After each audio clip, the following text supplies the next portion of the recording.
Chapter 15. Bhakti Movement Part 2. Adhyaya 15. Bhakti Andolana. Vaishnavite Movement. Vaisnava Andolana. Apart from the non-sectarian movement, the Bhakti movement in North India developed around the worship of Ram and Krishna, two of the incarnations of the god Vishnu. The leading light of the Ram cult was saint poet Tulsidas.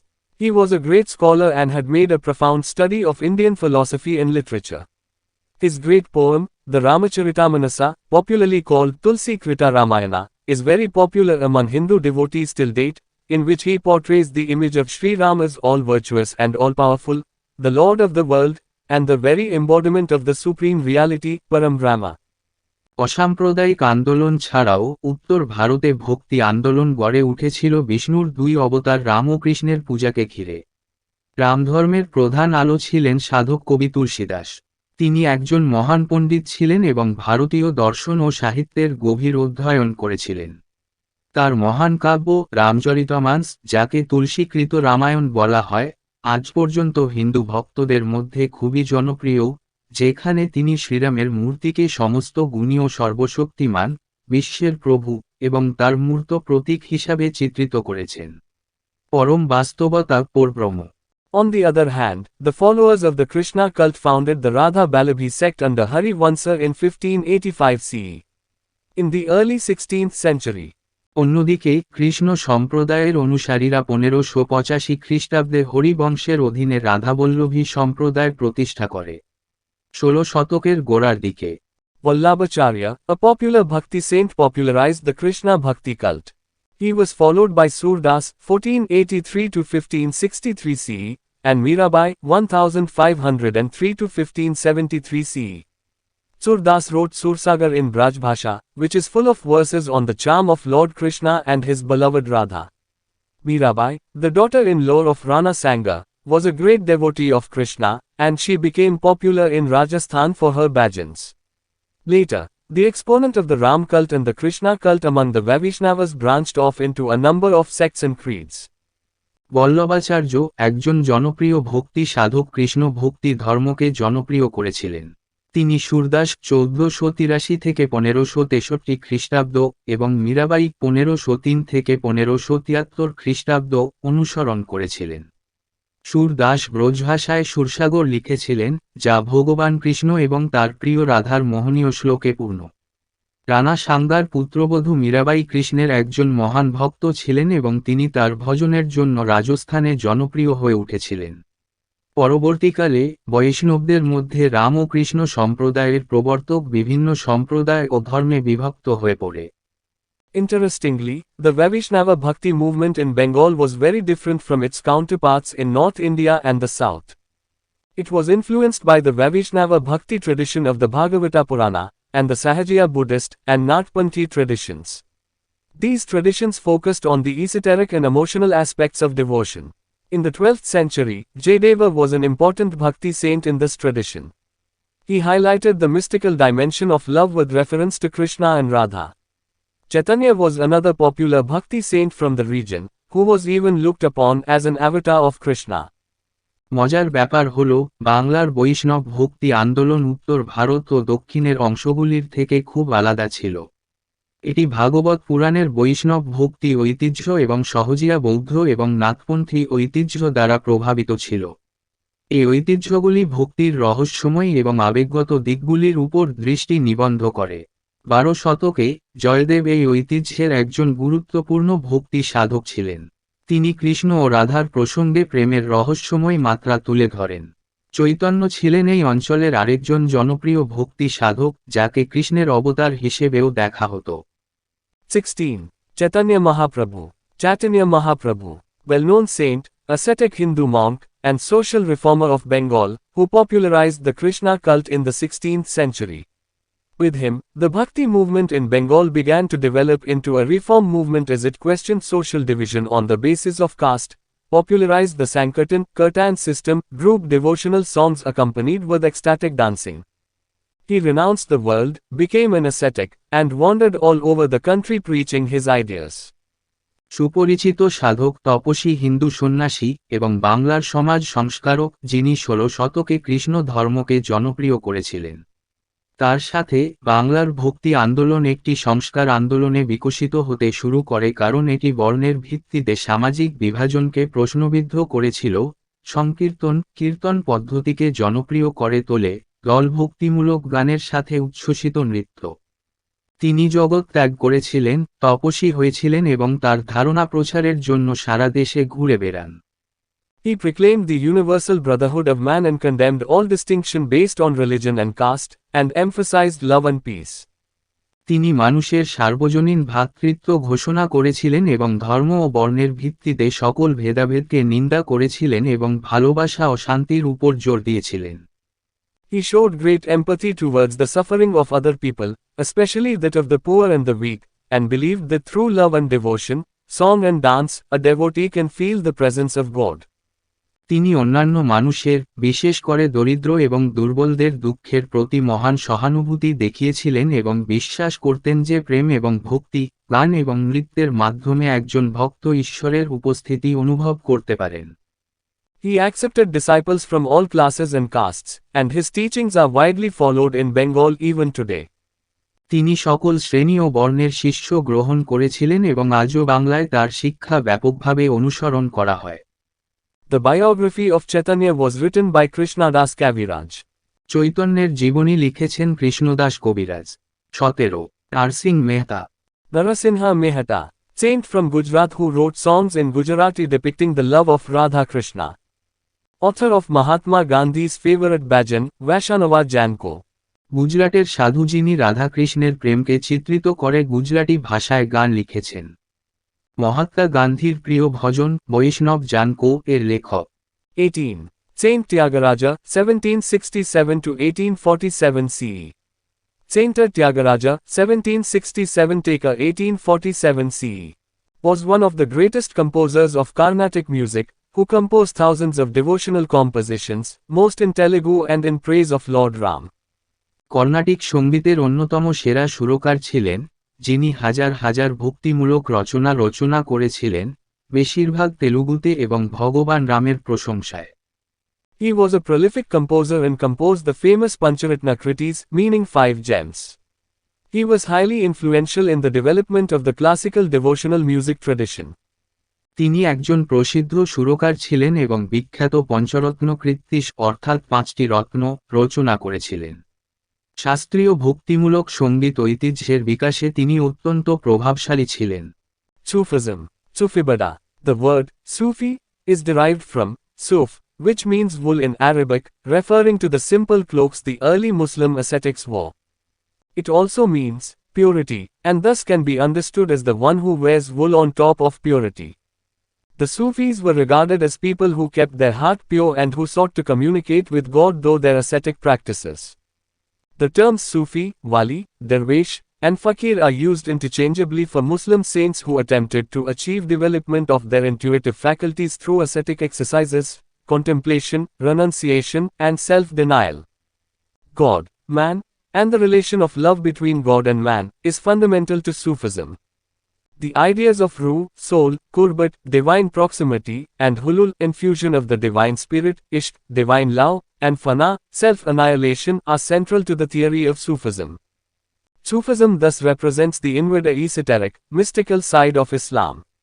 The Sufi saints, transcending all religious and communal distinctions, worked for depromoting the interest of humanity at large.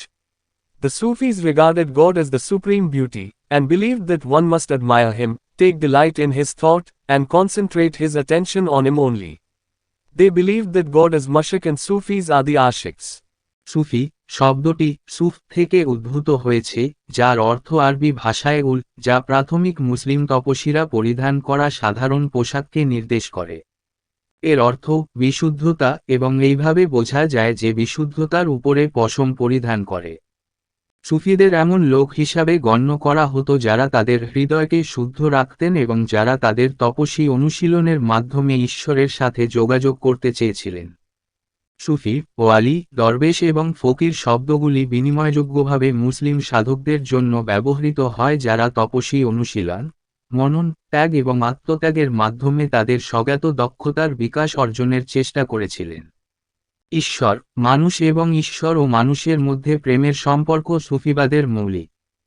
রুহু, আত্মা, কুরবাত, ঐশ্বরিক নৈকট্য এবং হুলুল, ঐশ্বরিক আত্মার আধান, ইষ্ট, ঐশ্বরিক প্রেম, এবং ফানা, আত্মবিনাশ এর ধারণাগুলি সুফিবাদের তত্ত্বের কেন্দ্রবিন্দু। সুফিবাদ এইভাবে ইসলামের অভ্যন্তরীণ বা গুপ্ত, রহস্যময় দিককে প্রতিনিধিত্ব করে। সুফি সাধকগণ সকল ধর্মীয় ও সাম্প্রদায়িক ভেদাভেদকে অতিক্রম করে ব্যাপকভাবে মানবতার স্বার্থের প্রসারের জন্য কাজ করেছেন। সুফিরা ঈশ্বরকে সর্বোত্তম সৌন্দর্য হিসাবে গণ্য করতেন এবং বিশ্বাস করতেন যে একজনকে অবশ্যই তার প্রশংসা করতে হবে, তার চিন্তায় আনন্দিত হতে হবে এবং শুধুমাত্র তার প্রতি মনোযোগ কেন্দ্রীভূত করতে হবে।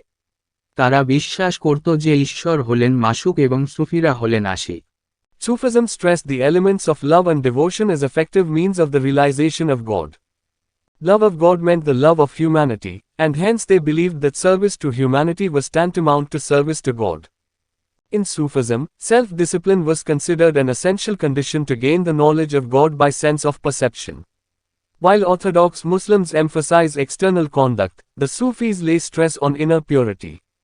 Other ideas emphasized by Sufism are meditation, good actions, repentance for sins, performance of prayers and pilgrimages, fasting, charity, and suppression of passions by ascetic practices.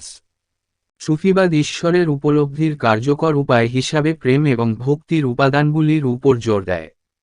ঈশ্বরের প্রতি ভালোবাসা মানে মানবতার প্রতি ভালোবাসা, এবং তাই তারা বিশ্বাস করত যে মানবতার সেবা ঈশ্বরের সেবার সমতুল্য। সুফিবাদে উপলব্ধির মাধ্যমে ঈশ্বরের জ্ঞান অর্জনের জন্য আত্মশৃঙ্খলা একটি অপরিহার্য শর্ত হিসাবে বিবেচিত হয়েছিল। গোঁড়া মুসলিমরা বাহ্যিক আচরণের ওপর জোর দিলেও সুফিরা অভ্যন্তরীণ বিশুদ্ধতার ওপর জোর দেন। সুফিবাদের দ্বারা জোর দেওয়া অন্যান্য ধারণাগুলি হল ধ্যান, ভালো কর্ম, পাপের জন্য অনুতাপ, প্রার্থনা এবং তীর্থযাত্রা, উপবাস, দাতব্য এবং তপস্বী অনুশীলন দ্বারা আবেগকে দমন করা। Sufism or mysticism emerged in the 8th century, and the early known Sufis were Rabia al-Adawiya, al-Junaid, and Bayazid Bastami. However, it evolved into a well-developed movement by the end of the 11th century. Al-Hujwiri, who established himself in North India, was buried in Lahore and regarded as the oldest Sufi in the subcontinent. By the 12th century, the Sufis were organized in silsilas, i.e., orders, which basically represented an unbreakable chain between the Pir, the teacher, and the Murids, the disciples. The four most popular silsilas among these were the Chishtis, Suravidis, Qadiriyas, and Naqshbandis. Sufis stress on the importance of following the path directed by the Sufi Pir, which thus enables one to establish a direct communion with the divine. The Khanqa, the hospice, was the center of activities of the various Sufi orders. The Khanqa was led by the Sheikh, Pir, or Murshid teacher, who lived with his Murids, disciples. In due course of time, the Khanqas emerged as important centers of learning and preaching. When the Pir died, his dargah, i.e., the tomb or shrine, became a center for his disciples and followers. The Murid, disciple, passes through maqamat, various stages, in this process of experiencing communion with the divine. Many Sufis enjoyed the sama or musical congregation in their khanqas. In fact, Qawwali developed during this period only. The ziyarat or pilgrimage to the tombs of the Sufi saints soon emerged as an important form of ritual pilgrimage. Most of the Sufis believed in the performance of miracles. Almost all Pirs were associated with the miracles performed by them. অষ্টম শতাব্দীতে সুফিবাদ বা রহস্যবাদের আবির্ভাব ঘটে এবং প্রাথমিক পরিচিত সুফিরা হলেন রাবিয়া আল-আদাবিয়া, আল-জুনাইদ এবং বাইজিদ বাস্তামি। যাই হোক, 11 শতকের শেষের দিকে এটি একটি সুবিকশিত আন্দোলনে পরিণত হয়। আল-হুজভিরি, যিনি নিজেকে উত্তর ভারতে প্রতিষ্ঠিত করেছিলেন, তাকে লাহোরে সমাহিত করা হয়েছিল এবং তাকে উপমহাদেশের প্রাচীনতম সুফি হিসাবে গণ্য করা হয়েছিল। 12 শতকের মধ্যে সুফিরা সিলসিলাহগুলিতে সংগঠিত হয়েছিল, অর্থাৎ আদেশ, যা মূলত পীর, শিক্ষক এবং মুরিদ, শিষ্যদের মধ্যে একটি অলঙ্ঘনীয় শৃঙ্খলকে প্রতিনিধিত্ব করে। এর মধ্যে 4টি সর্বাধিক জনপ্রিয় সিলসিলা ছিল চিস্তিস, সোহরাওয়ার্দী, কাদিরিয়া এবং নকশবন্দি। সুফিরা সুফি পীরের নির্দেশিত পথ অনুসরণ করার গুরুত্বের উপর জোর দেয়, যা এইভাবে একজনকে ঐশ্বরিকের সাথে সরাসরি যোগাযোগ স্থাপন করতে সক্ষম করে। খানকাহ ধর্মশালা ছিল বিভিন্ন সুফি আদেশের কার্যক্রমের কেন্দ্রবিন্দু। খানকাহ শায়খ পীর বা মুর্শিদ শিক্ষক দ্বারা পরিচালিত হতো, যারা তার মুরিদের শিষ্যদের সাথে থাকতেন। সময়ের সাথে সাথে খানকাহগুলি শিক্ষা ও প্রসারের গুরুত্বপূর্ণ কেন্দ্র হিসাবে আবির্ভূত হয়। পীর মারা গেলে তার দরগাহ অর্থাৎ সমাধি বা মাজার তার শিষ্য ও অনুসারীদের জন্য একটি কেন্দ্র হয়ে ওঠে। মুরিদ শিষ্য ঈশ্বরের সাথে যোগাযোগের অভিজ্ঞতা লাভের এই প্রক্রিয়ায় মাকান্ত বিভিন্ন পর্যায় অতিক্রম করে। অনেক সুফি তাদের খানকাহগুলিতে শামা বা সঙ্গীতের মণ্ডলী উপভোগ করতেন। প্রকৃতপক্ষে কাওয়ালির বিকাশ ঘটেছিল এই সময়েই। সুফি সাধকদের সমাধির জিয়ারত বা তীর্থযাত্রা শীঘ্রই ধর্মীয় তীর্থযাত্রার একটি গুরুত্বপূর্ণ রূপ হিসাবে আবির্ভূত হয়। অধিকাংশ সুফিরা অলৌকিক কার্য সম্পাদনে বিশ্বাস করতেন। প্রায় সকল পীরই তাদের দ্বারা সম্পাদিত অলৌকিক ঘটনার সাথে যুক্ত ছিলেন। The Chishti Silsila, Chisti Silasilaha. The Chishti order was established in India by Khwaja Muinuddin Chishti, who probably moved to India after the invasion of Muizzuddin Muhammad Ghori, and settled in Ajmer around 1206 CE. Muinuddin Chishti argued that the highest form of devotion to God was to redress the misery of those in distress, fulfilling the need of the helpless, and to feed the hungry. His fame grew more after his death in 1235 CE, when his grave was visited by the then Sultan Muhammad Tughlaq, after which the mosque and the dome were erected by Mahmud Khalji of Malwa in the 15th century. The patronage to the Dargah reached unprecedented heights after the support of Mughal Emperor Akbar. Chishti আদেশ ভারতে খাজা মুইনুদ্দিন চিশতি দ্বারা প্রতিষ্ঠিত হয়েছিল, যিনি সম্ভবত মুইজুদ্দিন মুহম্মদ ঘোরির আক্রমণের পরে ভারতে চলে আসেন এবং 1206 খ্রিস্টাব্দের দিকে আজমিরে বসতি স্থাপন করেন। মুইনুদ্দিন চিশতি যুক্তি দিয়েছিলেন যে ঈশ্বরের প্রতি ভক্তির সর্বোচ্চ ধরন হল দুর্দশাগ্রস্তদের দুঃখ দূর করা, অসহায়দের প্রয়োজন পূরণ করা এবং ক্ষুধার্তদের খাওয়ানো। 1235 খ্রিস্টাব্দে তার মৃত্যুর পরে তার খ্যাতি আরও বৃদ্ধি পায়, যখন তৎকালীন সুলতান মুহাম্মদ তুগলক তার সমাধি পরিদর্শন করেছিলেন, যার পরে 15 শতকে মালোয়ার মাহমুদ খলজি মসজিদ এবং গম্বুজটি নির্মাণ করেছিলেন। মুঘল সম্রাট আকবরের সমর্থনের পর দরগার পৃষ্ঠপোষকতা অভূতপূর্ব উচ্চতায় পৌঁছেছিল। The Chishti presence in Delhi was established by Qutbuddin Bakhtiar Kaki. The Qutub Minar is named after him, who settled in Delhi from his homeland in Transoxiana in 1221 CE. His presence in Delhi was a threat to the Suravidas, who tried to levy charges against him so that he was forced to leave, but the Sultan of Delhi, Iltutmish, dismissed these attempts, eventually forcing the Suravidas to relent. দিল্লিতে চিস্তির উপস্থিতি কুতুবউদ্দিন বখতিয়ার কাকি তার নামানুসারে কুতুব মিনার দ্বারা প্রতিষ্ঠিত হয়েছিল, যিনি 1221 খ্রিস্টাব্দে ট্রান্সক্সিয়ানা থেকে দিল্লিতে বসতি স্থাপন করেছিলেন। দিল্লিতে তার উপস্থিতি সোহরাওয়ার্দীদের জন্য হুমকি ছিল, যারা তার বিরুদ্ধে অভিযোগ আরোপের চেষ্টা করেছিল যাতে তাকে চলে যেতে বাধ্য করা হয়, কিন্তু দিল্লির সুলতান ইলতুৎমিশ এই প্রচেষ্টাগুলি প্রত্যাখ্যান করেন, শেষ পর্যন্ত সোহরাওয়ার্দীদের সরে যেতে বাধ্য করেন। The Chishtis believed in Chistira Bisbasa Karata, simplicity of life, humility, and selfless devotion to God. The renunciation of worldly possessions was regarded by them as significant for the control of the senses that was necessary to maintain a spiritual life. জীবনের সরলতা, নম্রতা এবং ঈশ্বরের প্রতি নিঃস্বার্থ ভক্তি। আধ্যাত্মিক জীবন বজায় রাখার জন্য প্রয়োজনীয় ইন্দ্রিয়ের নিয়ন্ত্রণের জন্য পার্থিব সম্পদের ত্যাগকে তারা তাৎপর্যপূর্ণ বলে মনে করেছিল। Love is the bond between God and the individual soul, and adopting an attitude of benevolence towards all. ঈশ্বর এবং স্বতন্ত্র আত্মার মধ্যে বন্ধন হিসাবে ভালোবাসা এবং সকলের প্রতি দানশীলতার মনোভাব গ্রহণ করা। The tolerance between people of different faiths, and acceptance of disciples irrespective of their religious beliefs. বিভিন্ন ধর্মের মানুষের মধ্যে সহনশীলতা এবং তাদের ধর্মীয় বিশ্বাস নির্বিশেষে শিষ্যদের গ্রহণযোগ্যতা। Use of simple language and the refusal to accept any grant for their maintenance from the sultans. সাধারণ ভাষার ব্যবহার এবং সুলতানদের কাছ থেকে তাদের রক্ষণাবেক্ষণের জন্য কোনো অনুদান গ্রহণ করতে অস্বীকার করা। Apart from Muinuddin Chishti, the other important Chishtis were Baba Fariduddin Ganjai Shakar, who established himself at Hansi in Haryana on the route between Multan and Lahore, and Nizamuddin Aulia, who lived in the 14th century, during a period of political change and turmoil. He had a conflicting relationship with different sultans such as Mubarak Khalji and Ghiyasuddin Tughlaq, as he maintained a strict policy of not involving himself with the various groups and factions of the Sultan's court in Delhi, thus earning hostility of these warring factions. But at the same time, he earned the respect of the masses.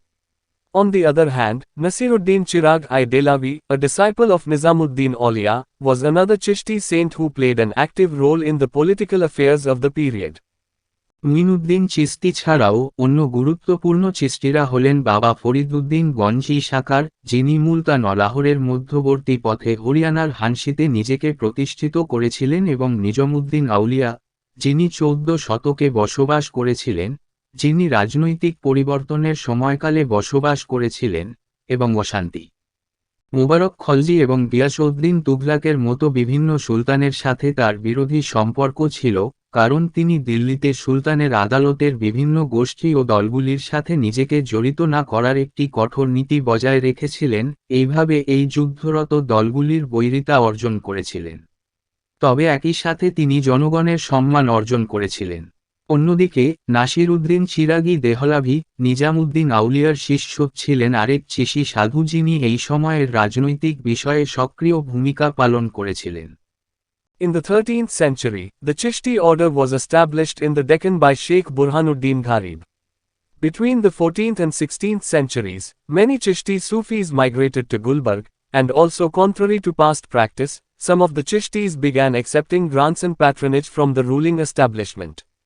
The Deccan city of Bijapur emerged as an important center for Sufi activity, and one of the famous peers of the region was Muhammad Banda Nawaz.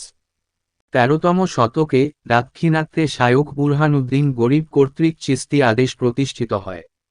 14 এবং 16 শতকের মধ্যে অনেক চিশতি সুফি গুলবার্গায় চলে আসেন এবং অতীতের অনুশীলনের বিপরীতে কিছু চিশতি শাসক সংস্থার কাছ থেকে অনুদান এবং পৃষ্ঠপোষকতা গ্রহণ করতে শুরু করে। বিজাপুরের দাক্ষিণাত্যা শহরটি সুফি কার্যকলাপের একটি গুরুত্বপূর্ণ কেন্দ্র হিসাবে আবির্ভূত হয়েছিল এবং এই অঞ্চলের একজন বিখ্যাত পীর ছিলেন মুহাম্মদ বান্দা Nawaz. The Surawardi Silsila, Soharoyadi Silasilaha. The Silsila was founded by Shihabuddin Surawardi in Baghdad and was established in India by Bahauddin Zakaria. The Surawardis, unlike the Chishtis, accepted maintenance grants from the sultans. While the Chishtis were active in Delhi, Rajasthan, and parts of the western Gangetic plains, and in the later years in the eastern regions of the Gangetic plain, Bihar and Bengal, and into the Deccan, the Surawardis were active in Punjab and Sindh. They believed that সিলসিলাহ বাগদাদে শিহাবুদ্দিন সোহরাওয়ার্দী দ্বারা প্রতিষ্ঠিত হয়েছিল এবং ভারতে বাহাউদ্দিন জাকারিয়া দ্বারা প্রতিষ্ঠিত হয়েছিল। সোহরাওয়ার্দীরা চিশতিদের বিপরীতে সুলতানদের কাছ থেকে রক্ষণাবেক্ষণের অনুদান গ্রহণ করে। চিশতিরা দিল্লি, রাজস্থান এবং পশ্চিম গাঙ্গেয় সমভূমির কিছু অংশে এবং পরবর্তী বছরগুলিতে গাঙ্গেয় সমভূমির পূর্বাঞ্চলে, বিহার ও বাংলা এবং দাক্ষিণাত্যে সক্রিয় থাকার সময় সোহরাওয়ার্দীরা পাঞ্জাব ও সিন্ধুতে সক্রিয় ছিল। তারা এটা বিশ্বাস করেছিল a Sufi should possess the three attributes of property, knowledge, and mystical enlightenment, as they felt that this was necessary to ensure that they served the poor better. Thus, they did not believe in excessive austerities or self-mortification, and mingled with the Muslim aristocracy and took active part in politics. একজন সুফির সম্পত্তি, জ্ঞান এবং অতীন্দ্রিয় জ্ঞান এই তিনটি গুণের অধিকারী হওয়া উচিত, কারণ তারা মনে করেছিল যে তারা দরিদ্রদের আরও ভালোভাবে সেবা করার জন্য এটি প্রয়োজনীয় ছিল। সুতরাং তারা অত্যধিক তপস্যা বা আত্মহত্যায় বিশ্বাসী ছিল না এবং মুসলিম অভিজাতদের সাথে মিশে গিয়েছিল এবং রাজনীতিতে সক্রিয় অংশ নিয়েছিল। They stressed on the observance or external forms of religious belief and advocated a combination of ilm, scholarship, with mysticism. তারা ধর্মীয় বিশ্বাসের পালন বা বাহ্যিক রূপের উপর জোর দিয়েছিল এবং অতীন্দ্রিয়বাদের সাথে ইলমের, স্কলারশিপ, সংমিশ্রণের কথা বলেছিল। The Naqshbandi Silsila, Naqshbandi Silasilaha. This order was established in India by Khwaja Bahauddin Naqshbandi, and later on, propagated by his successors, Sheikh Baki Billah and Sheikh Ahmad Sirindi. The mystics of this order stressed on এই আদেশটি ভারতে খাজা বাহাউদ্দিন নকশবন্দি দ্বারা প্রতিষ্ঠিত হয়েছিল এবং পরবর্তীতে তার উত্তরসূরি শেখ বাকি বিল্লাহ এবং শায়খ আহমদ সিরহিন্দি দ্বারা প্রচারিত হয়েছিল। এই আদেশের রহস্যবাদীরা জোর দিয়েছিলেন the observance of the Shariat and denounced all innovations or bid'at. They attempted to purge Islam from all liberal, and according to them, un-Islamic practices. শরীয়ত পালন এবং সকল বিদাত বা বিদাতকে নিন্দা করেছেন। তারা ইসলামকে সমস্ত উদারপন্থী থেকে মুক্ত করার চেষ্টা করেছিল এবং তাদের মতে অ-ইসলামিক অনুশীলন।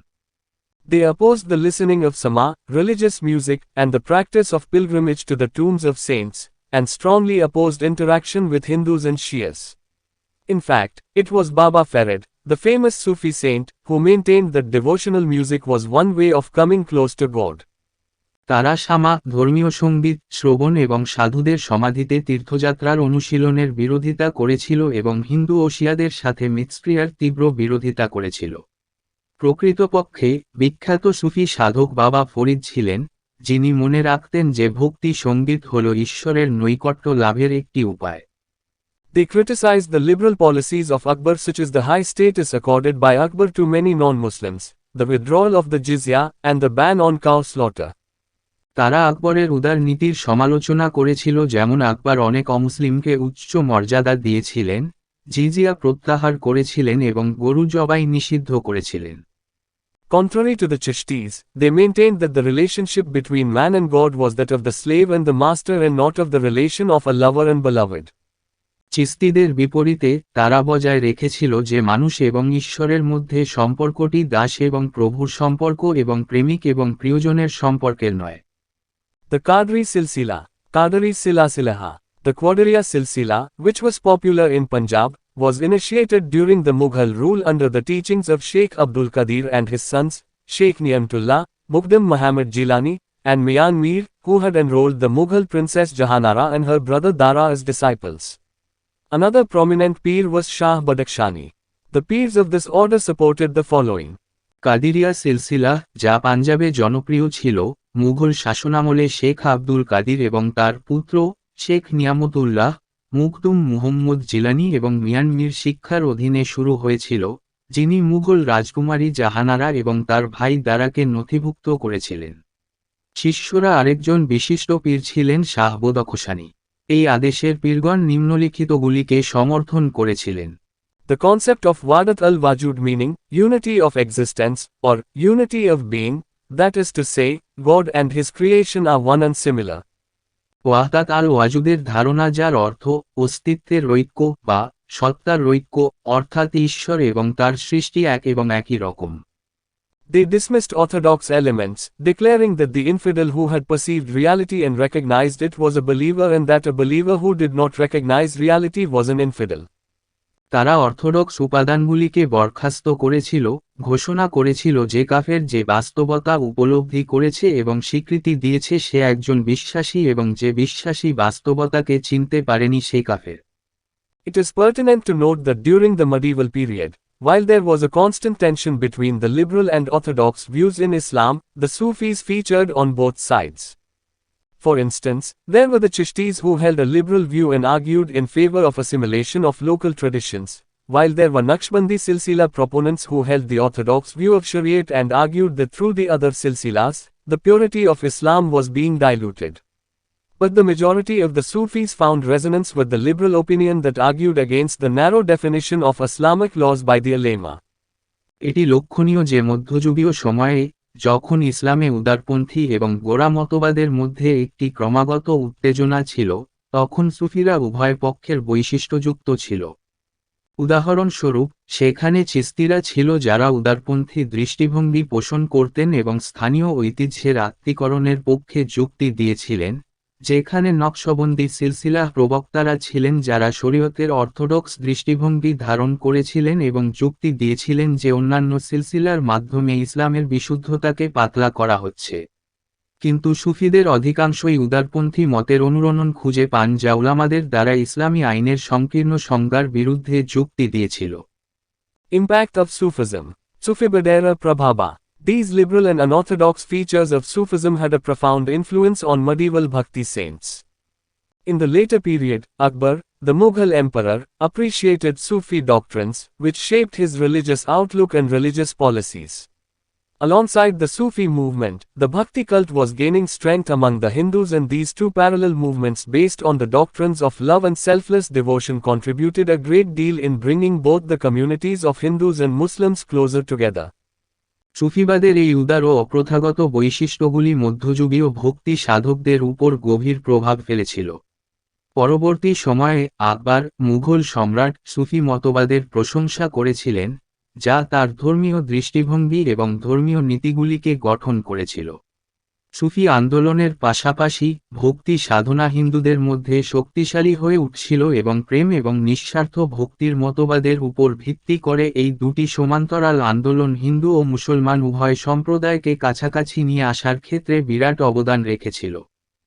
Sufism took roots in both rural and urban areas and exercised a deep social, political, and cultural influence on the masses.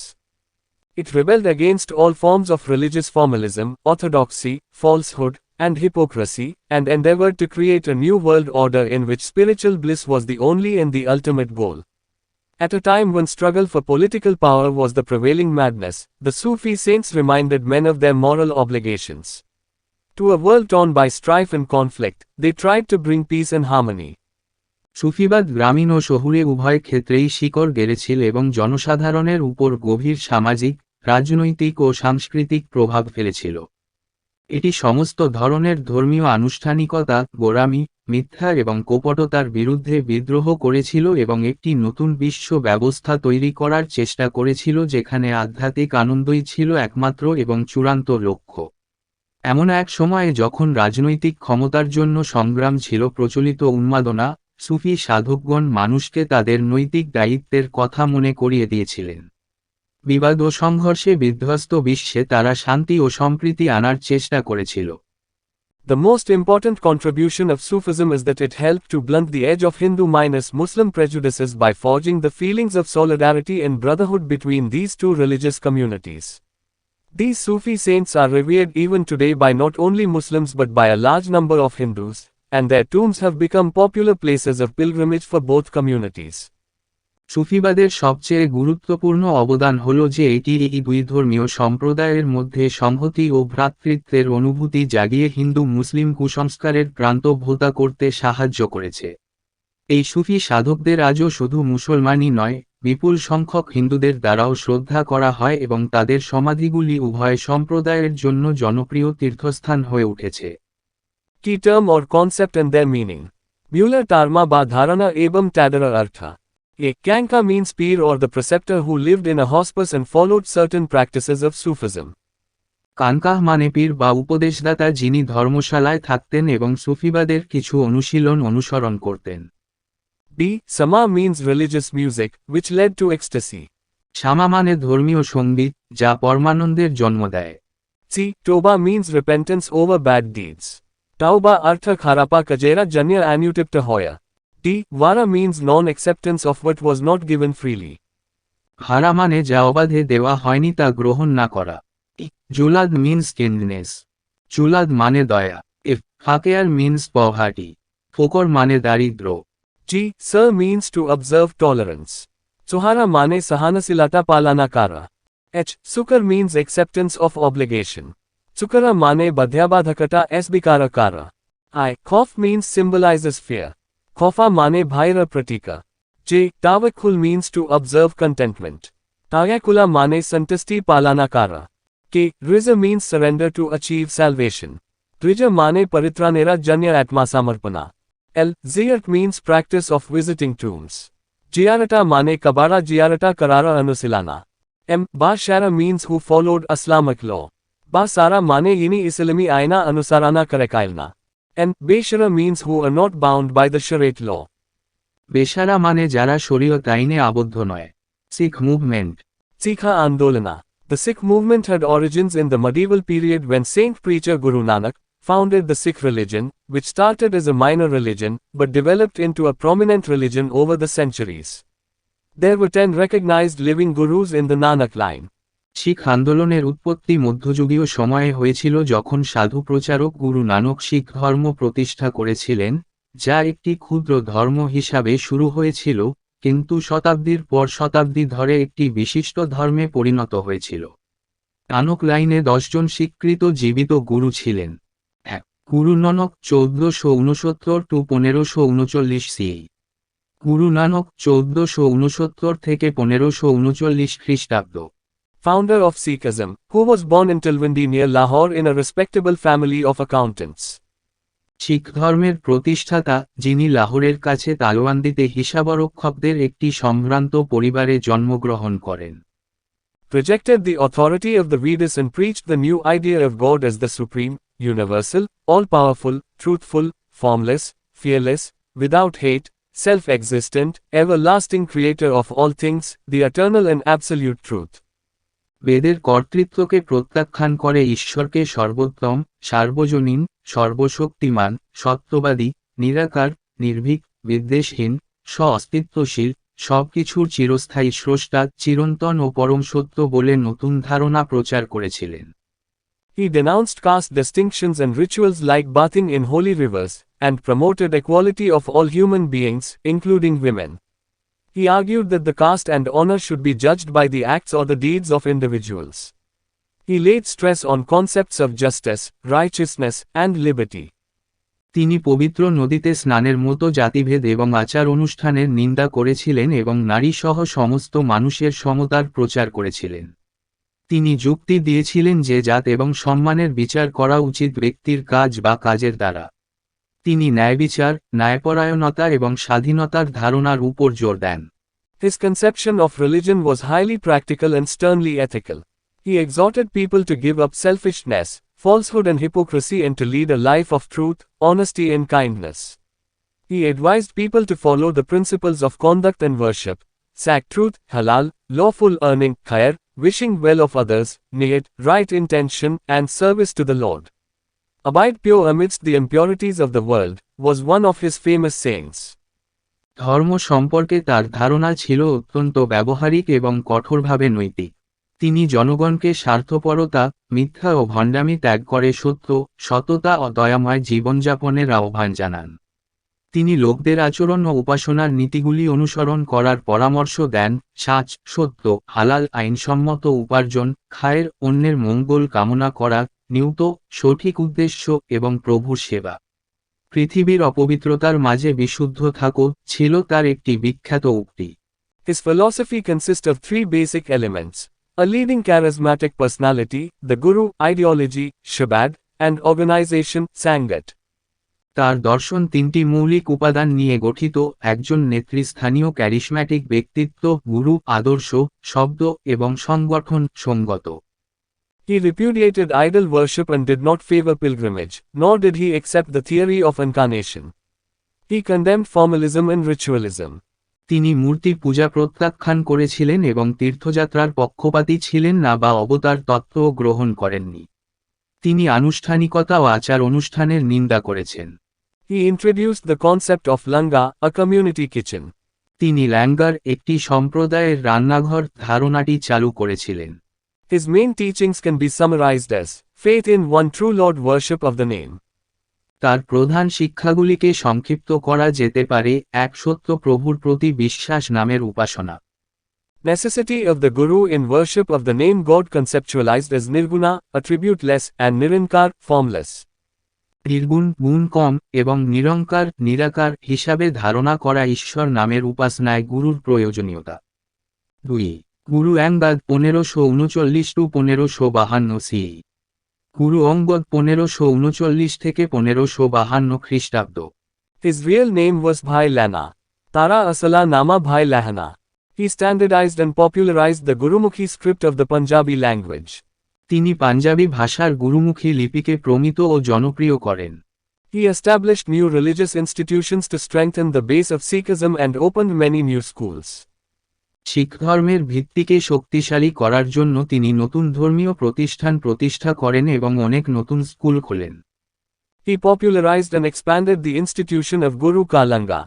তিনি গুরু কা লঙ্গারের প্রতিষ্ঠানকে জনপ্রিয় ও প্রসারিত করেন। He started the tradition of Maul Akhara for physical as well as spiritual development. শারীরিক ও আধ্যাত্মিক উন্নতির জন্য তিনি মল আখড়ার ঐতিহ্য শুরু করেন। 3. গুরু আমারদাস 1552–1574 CE। গুরু অমরদাস 1552 থেকে 1574 খ্রিস্টাব্দ। He reformed the Langa and gave more importance to it. তিনি লঙ্গারের সংস্কার করেন এবং এর প্রতি অধিক গুরুত্ব দেন। Divided his spiritual empire into 22 parts called Manjis, each under a Sikh and also Piri system, strengthened the Langa community kitchen system. তার আধ্যাত্মিক সাম্রাজ্যকে মঞ্জিস নামে 22টি অংশে বিভক্ত করে, প্রতিটি শিখ এবং পিরি পদ্ধতির অধীনে ল্যাঙ্গার সম্প্রদায়ের রান্নাঘর ব্যবস্থাকে শক্তিশালী করে। Preached against the Hindu society's sati system, the act of burning alive of a wife with the pyre of her deceased husband, advocated widow remarriage, and asked the women to discard the purdah veil worn by women. Hindu সমাজের সতীদাহ প্রথার বিরুদ্ধে প্রচার, স্ত্রীকে তার মৃত স্বামীর চিতায় জীবন্ত পুড়িয়ে মারার কাজ, বিধবা পুনর্বিবাহের পক্ষে কথা বলেন এবং নারীরা পরা পর্দা বর্জন করতে বলেন। Asked Akbar to remove the toll tax, pilgrims tax, for non-Muslims while crossing Yamuna and Ganges rivers. আকবরকে Jamuna ও গঙ্গা নদী পার হওয়ার সময় অমুসলিমদের জন্য টোল ট্যাক্স, তীর্থযাত্রীদের কর অপসারণ করতে বলেন। 4. গুরু রামদাস 1574-1581 সি। গুরু রামদাস 1574 থেকে 1581 খ্রিস্টাব্দ। Composed the 4 Lavans, stanzas, of the Anand Karaj, a distinct marriage code for Sikhs separate from the orthodox and traditional Hindu Vedic system. আনন্দ কারাজের 4টি লওয়ান, স্তবক রচনা করেছেন, যা গোড়া এবং ঐতিহ্যবাহী হিন্দু বৈদিক ব্যবস্থা থেকে পৃথক শিখদের জন্য একটি স্বতন্ত্র বিবাহবিধি। Had very cordial relations with Akbar. Akbar granted him a plot of land where the Harmandir Sahib was later constructed. Interestingly, the first brick of Harmandir Sahib was laid down by Haji Mian Mir, a Muslim. Guru Ramdas also laid the foundation stone of Chak Ramdas or Ramdaspur, now called Amritsar. আকবরের সঙ্গে অত্যন্ত সৌহার্দ্যপূর্ণ সম্পর্ক ছিল। আকবর তাকে একটি জমি দিয়েছিলেন যেখানে পরে হরমন্দির সাহেব নির্মিত হয়েছিল। মজার ব্যাপার হল, হরমন্দির সাহেবের প্রথম ইট স্থাপন করেছিলেন হাজি মিয়া মীর, একজন মুসলিম। গুরু রামদাস চক রামদাস বা রামদাসপুরের ভিত্তিপ্রস্তরও স্থাপন করেছিলেন, যা এখন অমৃতসর নামে পরিচিত। Strongly decried superstitions, caste system, and pilgrimages. কুসংস্কার, বর্ণপ্রথা এবং তীর্থযাত্রার তীব্র নিন্দা করা হয়েছে। 5. গুরু অর্জুন দেব 1581-1606 সি। গুরু অর্জুন দেব 1581 থেকে 1606 খ্রিস্টাব্দ। Compiled the Adi Granth, i.e., Guru Granth Sahib, and installed it at Sri Harmandir Sahib. আদি গ্রন্থ অর্থাৎ গুরু গ্রন্থ সাহিব সংকলন করে শ্রী হরমন্দির সাহেবের এটি স্থাপন করেন। Completed construction of Amritsar, Taran, and Kartarpur. Amritsar, Tarana, Ebam Kartarapurera Nirmana Samapta. Executed by Jahangir for helping his rebellious son Khusrau, and was thus hailed as the first martyr of the Sikh religion, and is Shahidan dir Sartaj, the crown of martyrs. তার বিদ্রোহী পুত্র খসরুকে সাহায্য করার জন্য জাহাঙ্গীর কর্তৃক মৃত্যুদণ্ড কার্যকর করা হয়, এবং এইভাবে শিখ ধর্মের প্রথম শহীদ এবং শহীদান দে সারতাজ, শহীদদের মুকুট হিসাবে সমাদৃত হন। 6. গুরু হর গোবিন্দ 1606-1644 সি। গুরু হর গোবিন্দ 1606 থেকে 1644 খ্রিস্টাব্দ। Longest tenure as Guru. He transformed Sikhs into a militant community, established the Akal Takht, and fortified Amritsar. গুরু হিসেবে দীর্ঘতম মেয়াদ। তিনি শিখদের একটি জঙ্গি সম্প্রদায় রূপান্তরিত করেন, অকাল তখত প্রতিষ্ঠা করেন এবং অমৃতসরকে সুরক্ষিত করেন। Waged wars against rulers Jahangir and Shah Jahan, and defeated a Mughal army at Sangrama. শাসক জাহাঙ্গীর এবং শাহজাহানের বিরুদ্ধে যুদ্ধ পরিচালনা করেন এবং সংগ্রামে একটি মুঘল সেনাবাহিনীকে পরাজিত করেন। Took the title of Sachcha Padshah. Sakar Padasaha Upadhi Nina. Shifted his headquarters to Kartarpur. কর্তারপুরে তার সদর দফতর স্থানান্তরিত করেন। Was the proprietor of the concept of Miri and Piri, keeping 2 knives. মিরি ও পিরি, দুটি ছুরি রাখা ধারণার মালিক ছিলেন। 7. গুরু হর রাই 1644-1661 C. Guru Hara Rai, 1644-1661 Christabda. Gave shelter to Dara Shikoh, brother of Aurangzeb, and his rival to the throne, and thus was persecuted by Aurangzeb, who framed charges of anti-Islamic blasphemy against the Guru in the Guru Granth Sahib. তারা শিকোহকে আওরঙ্গজেবের ভাই এবং সিংহাসনের প্রতিদ্বন্দ্বী আশ্রয় দিয়েছিলেন এবং এইভাবে আওরঙ্গজেব দ্বারা নির্যাতিত হয়েছিল, যিনি গুরু এবং গুরু গ্রন্থ সাহেবের বিরুদ্ধে ইসলাম বিরোধী ধর্ম অবমাননার অভিযোগ আনেন। গুরু হর কিষান 1661-1664 সি। গুরু হর কিষান 1661 থেকে 1664 খ্রিস্টাব্দ was forcibly summoned to Delhi, the imperial capital of Aurangzeb, under framed charges. জোরপূর্বক ঔরঙ্গজেবের সাম্রাজ্যের রাজধানী দিল্লিতে তলব করা হয়েছিল প্রণীত অভিযোগের অধীনে। According to tradition, he died at a young age of 8 years due to smallpox, which he contracted while healing the sick people during an epidemic. ঐতিহ্য অনুসারে তিনি 8 বছর বয়সে গুটিবসন্তের কারণে মারা যান, যা তিনি একটি মহামারীর সময় অসুস্থ ব্যক্তিদের নিরাময় করার সময় সংকুচিত হয়েছিলেন। 9. গুরু তেগ বাহাদুর 1665-1675 সি। গুরু তেগ বাহাদুর 1665 থেকে 1675 খ্রিস্টাব্দ Revolted against Aurangzeb, but was executed by him and was beheaded before the public in Delhi's Chandni Chowk in 1675 CE. The Sisganj Sahib Gurudwara stands at the site of his martyrdom today. আওরঙ্গজেবের বিরুদ্ধে বিদ্রোহ করেছিলেন, কিন্তু তাকে মৃত্যুদণ্ড দেওয়া হয়েছিল এবং 1675 খ্রিস্টাব্দে দিল্লির চাঁদনি চকে জনসাধারণের সামনে শিরচ্ছেদ করা হয়েছিল। শীশগঞ্জ সাহেব গুরুদুয়ারা আজ তার শাহাদাতের স্থানে দাঁড়িয়ে আছে। He appointed Banda Bahadur as the military leader of the Sikhs. তিনি বান্দা বাহাদুরকে শিখদের সামরিক নেতা নিযুক্ত করেন। Credited with spread Sikhism to Bihar and Assam. Bihara o Assam Sikha Dharmera Prasarera Kartidba. 10. Guru Gobind Singh 1675-1708 C. Guru Gobind Singh 1675 থেকে 1708 খ্রিস্টাব্দ Last Sikh Guru in human form, who passed the Guruship of the Sikhs to the Guru Granth Sahib.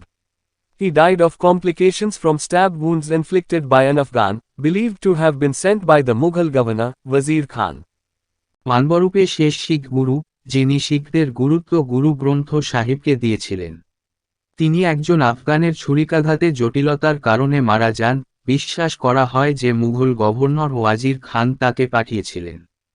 Was born in Patna and organized the Sikhs community at warriors and called them Khalsa in 1699 CE. পাটনায় জন্মগ্রহণ করেন এবং শিখদের যোদ্ধাদের সম্প্রদায় হিসাবে সংগঠিত করেন এবং 1699 খ্রিস্টাব্দে তাদের খালসা নামে অভিহিত করেন। To create a sense of unity among the Sikhs, the Guru started some practices which were to be followed by Sikhs.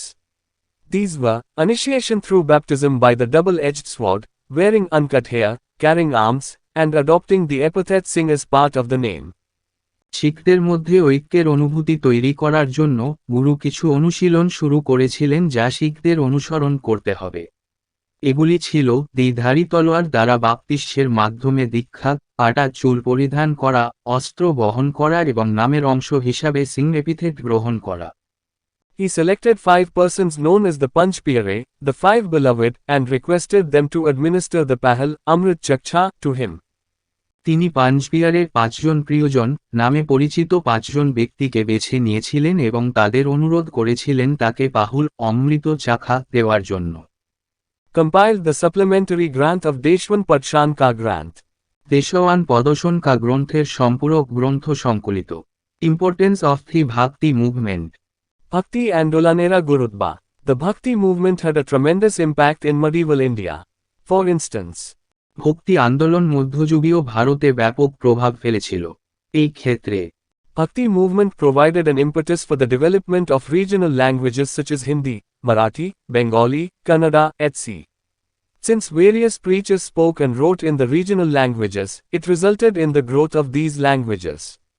ভক্তি আন্দোলন হিন্দি, মারাঠি, বাংলা, কন্নড় ইত্যাদি আঞ্চলিক ভাষাগুলির বিকাশের জন্য একটি প্রেরণা জুগিয়েছিল। যেহেতু বিভিন্ন প্রচারক আঞ্চলিক ভাষায় কথা বলতেন এবং লিখতেন, ফলে এই ভাষাগুলির বিকাশ ঘটেছিল। As the caste system and lower position of women was condemned by the Bhakti saints, the lower classes and women were raised to a position of greater importance. যেহেতু ভক্তি সাধকদের দ্বারা জাতিভেদ প্রথা এবং নারীর নিম্ন অবস্থান নিন্দা করা হয়েছিল, নিম্ন শ্রেণী এবং নারীদেরকে অধিক গুরুত্বের একটি অবস্থানে উন্নীত করা হয়েছিল। Moreover, the Bhakti movement gave to the people a simple religion, without complicated rituals. The new idea of a life of charity and service to fellow human beings developed. তদুপরি ভক্তি আন্দোলন মানুষকে একটি সহজ ধর্ম দিয়েছে, জটিল আচার অনুষ্ঠান ছাড়াই দানশীল জীবন এবং সহমানবদের সেবার নতুন ধারণা গড়ে ওঠে। With the synthesis of Sufism and Bhakti tradition, unity among the two communities, Hindu and Muslim, was fostered. With the mutual influence of Sufism and Bhakti tradition on each other, even the masses got an opportunity to understand each other's religious traditions and practices, which resulted in not only appreciation for each other tradition but also developed mutual respect among each other. In fact, the emergence of Urdu as a new language is a best example of this interaction and synthesis. সুফিবাদ ও ভক্তি ঐতিহ্যের সমন্বয়ে হিন্দু ও মুসলিম দুই সম্প্রদায়ের মধ্যে ঐক্য গড়ে ওঠে। পরস্পরের উপর সুফিবাদ ও ভক্তি ঐতিহ্যের পারস্পরিক প্রভাবের ফলে এমনকি জনসাধারণ একে অপরের ধর্মীয় ঐতিহ্য ও অনুশীলনগুলি বোঝার সুযোগ পেয়েছিল, যার ফলে একে অপরের ঐতিহ্যের জন্য কেবল উপলব্ধি হয়নি বরং একে অপরের মধ্যে পারস্পরিক শ্রদ্ধাও গড়ে উঠেছে। প্রকৃতপক্ষে একটি নতুন ভাষা হিসাবে উর্দুর উত্থান এই মিথস্ক্রিয়া এবং সংশ্লেষণের একটি সেরা উদাহরণ। Women in the Bhakti movement. Bhakti Andalain Nari. Female poet saints also played a significant role in the Bhakti movement. Nonetheless, many of these women had to struggle for acceptance within the largely male-dominated movement.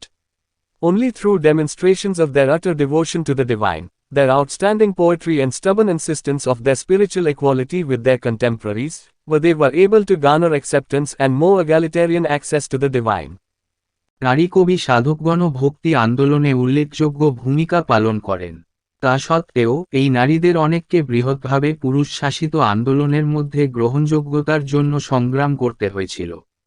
শুধুমাত্র ঈশ্বরের প্রতি তাদের সম্পূর্ণ ভক্তি প্রদর্শনের মাধ্যমে, তাদের অসামান্য কবিতা এবং তাদের সমসাময়িকদের সাথে তাদের আধ্যাত্মিক সমতার একগুঁয়ে যে তারা ঈশ্বরের কাছে গ্রহণযোগ্যতা এবং আরও সমতাবাদী প্রবেশাধিকার অর্জন করতে সক্ষম হয়েছিল।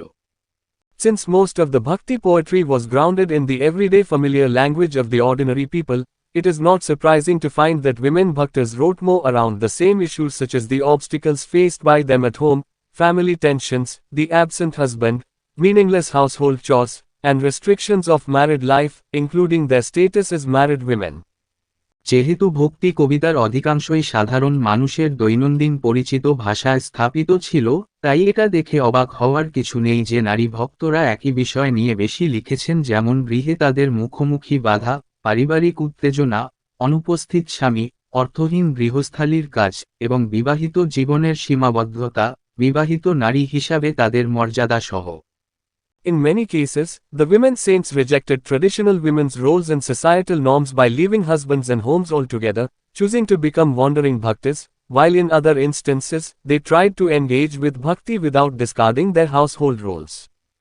Interestingly, conforming to the patriarchal ideology that upheld the chaste and dutiful wife as ideal, these women transferred the object of their devotion and their duties as the lovers, or wives, to their divine lover or husband. In fact, far greater numbers of women took part in the movement's earlier development from 6th to 13th centuries, while during the later centuries, male bhaktas and sants dominated the bhakti scene. অনেক ক্ষেত্রে মহিলা সাধুরা স্বামী এবং ঘর ছেড়ে সম্পূর্ণভাবে বিচরণকারী ভক্ত হওয়ার জন্য প্রথাগত মহিলাদের ভূমিকা এবং সামাজিক রীতিনীতি প্রত্যাখ্যান করেছেন, যখন অন্যান্য ক্ষেত্রে তারা তাদের পারিবারিক ভূমিকা পরিত্যাগ না করে ভক্তির সাথে জড়িত হওয়ার চেষ্টা করেছিলেন। মজার বিষয় হল পিতৃতান্ত্রিক আদর্শের সাথে সামঞ্জস্য রেখে যা সতী এবং কর্তব্যপরায়ণ স্ত্রীকে আদর্শ হিসাবে তুলে ধরে, এই মহিলারা তাদের ভক্তির বস্তু এবং তাদের কর্তব্যকে প্রেমিকা বা স্ত্রী হিসাবে তাদের ঐশ্বরিক প্রেমিক বা স্বামীর কাছে স্থানান্তরিত করেছিল। প্রকৃতপক্ষে 6 থেকে 13 শতকের মধ্যে অনেক বেশি সংখ্যক নারী আন্দোলনের আগের বিকাশে অংশ নিয়েছিল, যখন পরবর্তী শতাব্দীতে পুরুষ ভক্ত এবং শান্তরা ভক্তি দৃশ্যে আধিপত্য বিস্তার করেছিল। Some of the female bhaktas are Mahila Bhaktadera Madhye Kichu Hala. Akka Mahadevi. During the 12th century CE, Akka Mahadevi, also known as Akka or Mahadevi, belonging to the southern region of Karnataka, established herself as an ardent devotee of Shiva whom she addressed as Chenamallikarjuna. Hakka Mahadevi খ্রিস্টীয় 12 শতকের সময় কর্ণাটকের দক্ষিণ অঞ্চলের অন্তর্গত আক্কা বা মহাদেবী নামেও পরিচিত আক্কা মহাদেবী নিজেকে শিবের একজন প্রবল ভক্ত হিসাবে প্রতিষ্ঠিত করেছিলেন যাকে তিনি চেন্নামল্লিকার্জুন নামে সম্বোধন করেছিলেন। Janabai was born around 13th century in Maharashtra in a low-caste Sudra family. She worked in the household of one of the most revered of the Bhakti poets, Saint Namdeva. She wrote over 300 poems focusing on domestic chores and about the restrictions she faced as a low-caste woman. জানাবাই 13 শতকের দিকে মহারাষ্ট্রে একটি নিম্ন বর্ণের শূদ্র পরিবারে জন্মগ্রহণ করেন। তিনি ভক্তি কবিদের মধ্যে অন্যতম শ্রদ্ধেয় সাধক নামদেবের বাড়িতে কাজ করতেন। তিনি 300টিরও বেশি কবিতা লিখেছেন ঘরোয়া কাজ এবং নিম্নবর্ণের মহিলা হিসাবে তিনি যে সমস্ত বিধিনিষেধের মুখোমুখি হয়েছেন সেগুলিকে কেন্দ্র করে। Mirabai, or Meera, she belonged to a high-class ruling Rajput family. Mirabai's poetry speaks of her vision of Lord Krishna when she was a child. From that point onwards, Meera vowed that she would forever be his bride. However, against her wishes, she was married to the song of Rana Sangar of Mewar at an early age. Central to these accounts are Mirabai's struggles within the family she had been married into, including unsuccessful attempts made by her jealous husband to kill her, and her sisters-in-law's efforts to obstruct Mirabai in her desires to join the company of wandering saints. Eventually, Mirabai left her husband and family and went on a pilgrimage to various places associated with her divine husband, Krishna. Here too she was rejected initially because she was a woman, yet Mirabai's reputation of devotion, piety, and intellectual astuteness eventually led to her inclusion within the community of the saints of Vrindavan. Mirabai's poetry portrays a unique relationship with Krishna as she is not only being portrayed as the devoted bride of Krishna, but Krishna is also portrayed as in pursuit of Meera. Mirabai বা মীরা তিনি একটি উচ্চ শ্রেণীর শাসক রাজপুত পরিবারের অন্তর্ভুক্ত ছিলেন। মীরাবাইয়ের কবিতায় শৈশবে ভগবান কৃষ্ণের তার দর্শনের কথা বলা হয়েছে। সেই থেকে মীরা প্রতিজ্ঞা করেছিলেন যে তিনি চিরকাল তার বধূ হয়ে থাকবেন। যাই হোক, তার ইচ্ছার বিরুদ্ধে তিনি অল্প বয়সে মেওয়ারের রানা সাঙ্গার গানের সাথে বিয়ে করেছিলেন। এই বিবরণগুলির কেন্দ্রে রয়েছে মীরাবাইয়ের যে পরিবারে তিনি বিবাহিত ছিলেন তার সংগ্রাম, যার মধ্যে রয়েছে তার ঈর্ষান্বিত স্বামী তাকে হত্যা করার ব্যর্থ প্রচেষ্টা এবং মীরাবাইকে বিচরণকারী সাধুদের সাথে যোগদানের ইচ্ছায় বাধা দেওয়ার জন্য তার শ্যালকের প্রচেষ্টা। অবশেষে মীরাবাই তার স্বামী এবং পরিবার ছেড়ে তার ঐশ্বরিক স্বামী কৃষ্ণের সাথে যুক্ত বিভিন্ন স্থানে তীর্থযাত্রায় যান। এখানেও তাকে প্রাথমিকভাবে প্রত্যাখ্যান করা হয়েছিল কারণ তিনি একজন মহিলা ছিলেন, তবুও মীরাবাইয়ের ভক্তি, ধার্মিকতা এবং বুদ্ধিবৃত্তিক চতুরতার খ্যাতি শেষ পর্যন্ত তাকে বৃন্দাবনের সাধুদের সম্প্রদায়ের মধ্যে অন্তর্ভুক্ত করে। মীরাবাইয়ের কবিতা কৃষ্ণের সাথে একটি অনন্য সম্পর্ককে চিত্রিত করে কারণ তাকে কেবল কৃষ্ণের ভক্ত বধূ হিসাবেই চিত্রিত করা হয়নি, কৃষ্ণকে মীরার অনুসরণে চিত্রিত করা হয়েছে। বাহিনাবাই or Bahina, she was a poet saint from 17th century Maharashtra, writing in the form of abangas, women's folk songs, that portray the working life of woman, especially in the fields. বহিনাবাই বা বাহিনা তিনি ছিলেন 17 শতকের মহারাষ্ট্রের একজন কবি সন্ত, অবঙ্গা, মহিলাদের লোকগানের আকারে লিখতেন, যা নারীর কর্মময় জীবনকে চিত্রিত করে, বিশেষ করে ক্ষেত্রগুলিতে। এখানেই এই চ্যাপ্টারটি শেষ করলাম। পরবর্তী ভিডিওতে আমরা পরের চ্যাপ্টার পড়ব।